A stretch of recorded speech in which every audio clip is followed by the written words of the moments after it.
죽음이 축복이다. 오늘 하나님의 말씀은 죽음이 축복이라고 얘기해 주고 있어요. 왜 죽음이 축복일 것 같아요? 죽음은 어디 가요? 천국 가는 거예요. 하나님께서 우리 몸을 최고 걸작품으로 만들었잖아요. 그런데 우리 몸은 변화가 있다고 그랬잖아요. 어린아이로 태어나가지고 점점 성장하고 청년, 어른 돼서 고령자, 여러분처럼 됐다고 그랬잖아요. 하나님 신비스럽고 오묘하게 만든 우리 몸도 시간이 흐르면 변화가 있는 거예요. 그리고 또 하나는 뭐냐면 사용기간이 있다 했잖아요. 사용기간. 그래서 우리 몸은 200년, 500년 사는 것이 아니라 한 50년 정도 사면 병원 다니기 시작하다가 10년 더 살고 20년 더 살고 30년 더 살지만 거의 100년을 전후해서 전부 다 사용이 만료되는 거예요. 그래서 우리의 몸은 내가 200년 살고 싶다고 사는 것이 아니고 사용 기간이 100년으로 끝나버리기 때문에 그 전후에서 다 돌아가시는 거예요. 근데 나는 절대 안 죽는다 그런 사람은 없잖아요. 모두 다 죽거든요. 그래서 우리 몸은 한 줌이 흙이 돼가지고 흙으로 돌아가는 거예요. 그래서 그 납골당에 가면 그 단지 안에 한 줌 흙밖에 안 되잖아요. 전부 흙이 돼서 돌아가요, 이 몸은. 근데 우리 몸 말고 우리 이 몸을 집으로 삼고 있는 진짜 내가 있다니까요. 나. 그것이 바로 영혼이라는 거예요, 영혼. 그러니까 우리 겉에 보는 이 몸은 사용 기간이 있어 병들 수 있고 아플 수 있어요. 그리고 죽지만 이 몸을 집으로 삼고 있는 우리 영혼은 안 죽어요. 이 영혼은 하나님께로 갔기 때문에. 그래서 이 몸이 흙이 돼서 돌아가면 이 영혼은 하나님께로 가는 거예요. 그래서 우리가 천국 갑니다 이 얘기는 흙으로 간 이 몸이 천국 간다는 얘기 아니라 이 몸을 집으로 삼고 있는 우리의 영혼이 천국을 가는 거예요. 그래가지고 예수님 재림할 때 오는 거예요. 내가 지어낸 얘기 아니라 성경 말씀에 나오는 거예요. 아까 읽었던 누가복음 16장 19절 그 밑으로는 거지 나사로 얘기를 예수님이 비유로 말씀해 주는데 내가 몇 주에 걸쳐서 여러분들에게 예수님 말씀한 것을 가지고 우리 몸이 흙으로 가고 우리 영혼은 하나님께로 가게 되는 그게 뭔 일이 일어나는가 이걸 얘기해 드리려고 그러거든요. 한 동네에 거지하고 부자하고 같이 살았어요. 거지 이름은 나사로라고 그래요. 근데 부자는 이름이 뭔지 모르겠어요. 이름을 예수님이 안 가르쳐줬어. 부자는 이름이 없어도 가진 게 많아가지고 맨날 명품 옷을 입고 명품 신발을 신고 막 호화롭게 사는 거예요. 그리고 또 날마다 잔치를 해요. 실컷 먹고 마시자 친구들 불려고 잔치를 베풀고 살아요. 근데 거지는 어떻게 살냐면 거지는 먹을 것이 없어 맨날 얻어먹어야 되는데 맨날 부자 잔치집에 찾아가지고 자기 먹을 것을 동냥하고 가족도 먹이고 살았어요. 자, 그런데 이 거지는 못 먹었으니까 뼈에 가죽만 붙어 있었어요. 그러니까 동네 개들이 뼈딱인 줄 알고 절절 따라다닌 거예요. 거지는 가진 것도 없고 몸도 아파가지고 골골거렸어요. 세상이 너무 불공평한 세상이라고요. 이 세상이. 왜 불공평하냐? 부자는 날마다 잔치하고 좋은 옷 입고 잘 사는데 거지는 일어날 때마다 어떻게 우리 자식 새끼들 먹이고 살까 요 걱정을 하고 있단 말이에요. 그래서 이 세상은 불공평해요. 보실래요? 어떤 사람은 창문도 없는 방에서 월세를 내고 살아야 돼.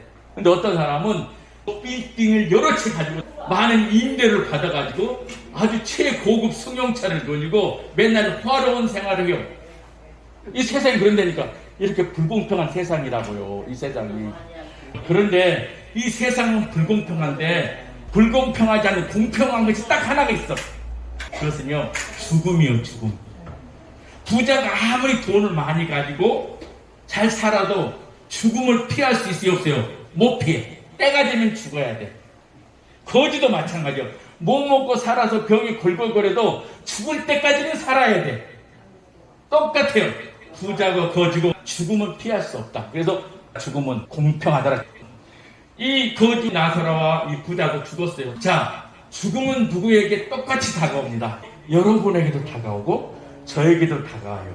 그 죽음은 아무도 못 막아요. 돈으로도 못 막아요. 삼성그룹의 설립자인 이병철 회장도 돈이 아무리 많아도 죽음을 막을 수 없기 때문에 죽었어요. 현대 정지영 회장님도 죽음을 막을 수 없기에 죽었어요. 과학자 발명왕 에디슨도 죽음을 막을 수 없기에 죽었습니다. 힘과 권력을 가졌던 알렉산더 대왕도 30대 죽음을 맞이해요. 그 어떤 그 죽음을 막을 수 없어요. 모든 사람이 오는 거예요. 그것은 저와 여러분들에게도 오요. 그런데 어떤 사람은 죽는 것이 억울하다 이렇게 말하는 사람이 있어요. 난 죽는 것이 억울하다. 자, 여러분 보실래요? 부자하고 거지 나사로 중에 누가 더 억울할까요? 부자가 억울하지. 부자는 내가 죽으면 너무 억울해. 내 돈, 내 재산 한 푼도 못 가져가니까 억울한 거예요. 그래 안 그래요? 아무리 돈이 많으면 무슨 소용이 있어요? 재산이 많으면 가서 무슨 소용이 있어요? 한 푼도 못 가져가는 게 죽음이라니까. 그래서 부자는 억울해요. 혹시 여러분 중에 내가 아직도 가지고 있는 것이 있다 그러면은 죽어서 안 억울하려면은 빨리 줘버려. 사람들에게 나눠주세요. 그래야 죽어도 덜 억울하거든요. 그런데 저 부자는 죽으면 억울하다 그러는데 아니야, 나는 죽으면 축복이야 이렇게 말하는 사람이 있어요. 누굴까요? 거지요. 나사로. 이 거지는 죽어도 가져갈 게 하나도 없어.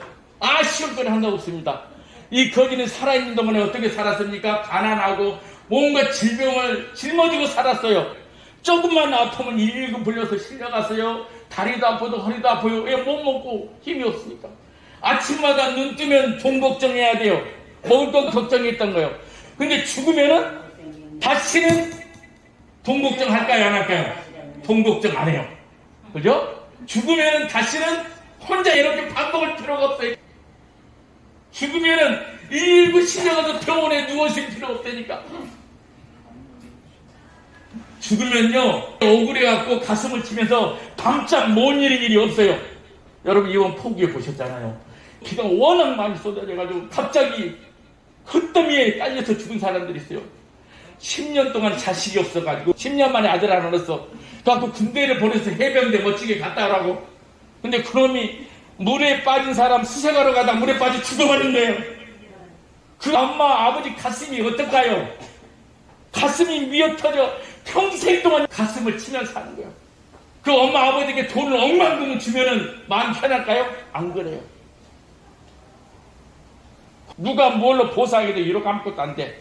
근데 이 모든 문제 해결하는 길은 뭐다? 죽으면 전부 다 이겨버리는 거예요. 그래서 죽음은 뭐다? 해방이고 축복이라는 겁니다. 여러분 평생 동안 가슴을 치고 아파하는 게 있습니까? 죽으면 말끔히 해결돼요. 더 이상 돈 걱정할 필요도 없어요. 더 이상 아파할 필요도 없습니다. 그래서 죽음이 뭐라고요? 축복이라고. 그렇지 않고 200년 동안 여러분 아픈 거 그대로 짊어지고 걱정 그대로 짊어지고 살아보실래요? 지옥이죠. 그래서 나사로는 죽음이 해방이고 축복이다 말이에요. 자, 그런 나사로는 어디 가요? 아브라함 품에 가가지고 아브라함 품이라는 천국을 얘기하는데 거기 가서 아브라함으로부터 위로를 받는 거예요. 네가 고생했지. 먹을 것도 없고 몸도 안 좋았는데 고생했구나. 그러면서 아브라함이 위로해 주는 거예요. 모든 고통에서 해방되는 길이 죽음인 것입니다. 죽음은 새로운 길이 활짝 열리는 문으로 들어가는 거예요. 어디로 간다고요? 천국으로 가는 거예요. 이 죽음의 문을 통과해야 되는 거예요. 그래서 죽음이 두렵지 않는 거예요. 좋은 거예요. 죽음 축복입니다. 그런데 이런 어르신들이 있더라고. 아, 내가 조금만 더 살면 나도 부자가 될 수 있는데. 아니야, 난 좀 더 살면 이 병도 고칠 수 있는데. 착각이에요, 착각. 여러분들 살아봐서 알잖아요. 가난한 사람이 정직하게 살면서 부자가 안 된다니까. 그리고 나이 드신 어르신이 병이 들었는데 나이가 더 들수록 병이 나아질 것 같아요? 안 나요. 우리 솔직히 얘기해보자고요. 내가 병 들었어. 근데 나이는 더 먹어가. 그럼 이 병이 고쳐질까? 안 고쳐진다니까. 더 무너지는 거예요. 더 젊어지지 않는 이상은. 그래서 내가 조금만 더 살면 나 부자 됐으니까 조금만 더 살면은 병도 고칠까? 이런 착각에서 벗어나기 바랍니다. 자, 죽는 것이 축복이다. 그러면 죽는 것이 축복이라고요? 그러면 차라리 죽는 게 낫겠네. 그래도 스스로 죽으면 된다, 안 된다? 안 된다. 아니, 죽음이 축복이라면서요. 그럼 얼른 죽으면 좋잖아요. 안 돼요. 왜냐하면은 주인이 누구이기 때문에 하나님이 주인이기 때문에. 하나님께서 하나님의 형상대로 사람을 창조하시고 여러분의 주인은 여러분 자신이 아니에요. 누가 주인이라고요? 나를 만드신 하나님이 주인이라니까요. 그래서 생명의 주인은 하나님이시다. 하나님. 여러분이 이 세상에 태어난 것도 여러분이 태어나고 싶어서 태어난 거 아니라니까. 생명의 주인 되신 하나님께서 그때 보내주셨고 여러분이 이 세상 끝내는 것도 생명의 주인 되신 하나님께서 데려가셔야 가는 거예요. 맞아요, 틀려요? 맞지요? 그러니까 절대로 스스로 결단을 내려서는 안 돼요. 생명의 주인 되신 하나님 오라 할 때 가는 거예요. 자, 근데 이렇게 말하는 분들이 있어요. 아이고, 나 빨리 죽어야지. 아이고, 죽겠다. 이러는 말 하면 될까, 안 될까? 안 돼요. 어떤 분 목사님, 저 빨리 죽게 기도 좀 해주세요. 이렇게 돼요. 내가 하나님, 이 어르신이요, 빨리 죽고 싶대. 빨리 죽게 해주세요. 그러면 하나님 뭐라고 하겠어? 생명의 주인은 난데, 목사 네가 뭔데 죽어라 말하냐. 그럴 것 같아. 그리고 또 하나, 어르신들이 몸이 아파가지고 몸 하나 제대로 못 이겨. 힘들게 어렵게 살아. 그러니까 아이고, 늙어갖고 제대로 소대변도 못 가는데 이제 그만 죽지, 이렇게 오래 살까? 이런 말 하면 된다고 안 된다고? 안 된다고. 누가 주인이라고? 하나님이라 주인이라고. 하나님이 이 생명의 주인인데 네가 소변 못 가렸다고 빨리 죽었으면 좋겠다, 이렇게 오래 살고 있냐, 이렇게 말하면 되겠어? 하나님 이런다니까요. 그러니까 조심해야 된단 말이에요. 안 돼요, 그렇게 말하면. 그래서 죽음은 축복인데 우리 스스로 절대 갈 수 없다. 죽음이 축복이 되기 위해서는 반드시 예수님을 꼭 믿으셔야 돼요. 예수님 믿으셔야 돼요. 그래서 영원히 함께 살 천국을 소망으로 삼고 기다리면은, 하나님의 때가 되면은 하나님이 여러분들을 저 새로운 세계의 문을 열어가지고 행복한 나라로 가게 될 것입니다. 그래서 한 번도 빠짐없이 모두 예수 믿고 죽음을 두려워하지 마시고 천국을 바라보고 사는 여러분 되시길 주님의 이름으로 축원드립니다. 아멘.